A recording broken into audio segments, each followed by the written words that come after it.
The chair now recognizes the gentleman from Alabama, Mr. Brooks, for 5 minutes. Mr. Speaker, as background, I have served on the House Armed Services Committee for 11 years and on the Foreign Affairs Committee. There is an old saying, those who do not learn from history are doomed to repeat it. The lesson from Vietnam is that war is hell. If America is unwilling to do horrible things required to win a war, then America should not fight it. Be all in or all out. A World War II lesson is that Europe's pre-war appeasement strategy does not work against aggressor nations. In the 1930s, Adolf Hitler and his National Socialist German Workers' Party time and again seized more and more of Europe. Beginning in 1935, Adolf Hitler and dictatorial socialist Germany annexed the Saarland, invaded and seized Austria and the Anschluss, seized the Sudetenland from Czechoslovakia, seized the Slavic state, Bohemia and Moravia, and forced Lithuania into ceding the Memel territory. In response, each time, Europe and the free world tried appeasement and did little to nothing, thereby emboldening Adolf Hitler and dictatorial socialist Germany.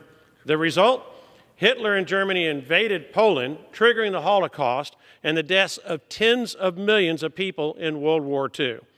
The question is, has the world learned from history? In 2014, Vladimir Putin and Russia invaded Crimea. The free world did little to nothing. Also in 2014, Vladimir Putin and Russia inspired a rebellion in Donetsk and Lugansk in Ukraine, costing thousands of lives and creating hundreds of thousands of desperate refugees. The free world did little to nothing. Last month, Russia invaded Ukraine again, apparently seeking the total destruction and conquest of Ukraine. I admire the bravery and kindred spirit of Ukraine citizens who fight and die for liberty and freedom against overwhelming odds. They remind me of the American Revolutionary War heroes like George Washington and Patrick Henry, and places like Valley Forge, Cowpens, Kings Mountain, and Saratoga. Fortunately, something is different about this Russian attack on Ukraine. This time, the world does not do nothing. This time, the free world is helping Ukraine during their time of peril. This time will tell whether the world's help is enough and effective. First, Europe and America impose economic sanctions on Russia. In that vein, we must learn from Vietnam. Economic sanctions must be all in or all out. There can be no half measures.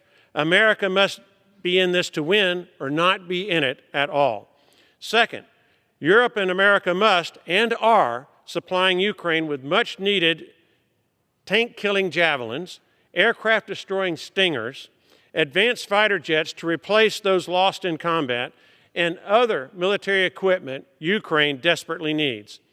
Third, Europe must decide whether to deploy combat troops. For emphasis, it is my view that America should not even consider providing combat troops in Ukraine unless Europe first does so in significant numbers, and even then, whatever America decides about troop assistance should never go beyond assistance to our European allies. I, like many Americans, am tired of America spending our treasury and our lives in so many parts of the globe. It is time for the rest of the free world to step up. Ukrainians bravely shed themselves of the dictatorial boot in 1991. Russians can and should do the same.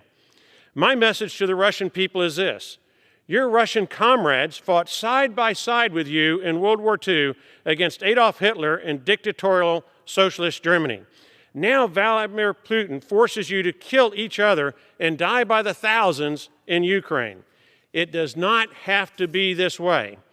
The true way to peace is do what America regularly does: replace our political leaders. I urge freedom-loving Russians to bravely stand up and do the same. Do what is necessary to get the leadership Russians want and deserve, and do it before it is too late. That is the lesson of World War II. Mr. Speaker, I yield back. Gentleman.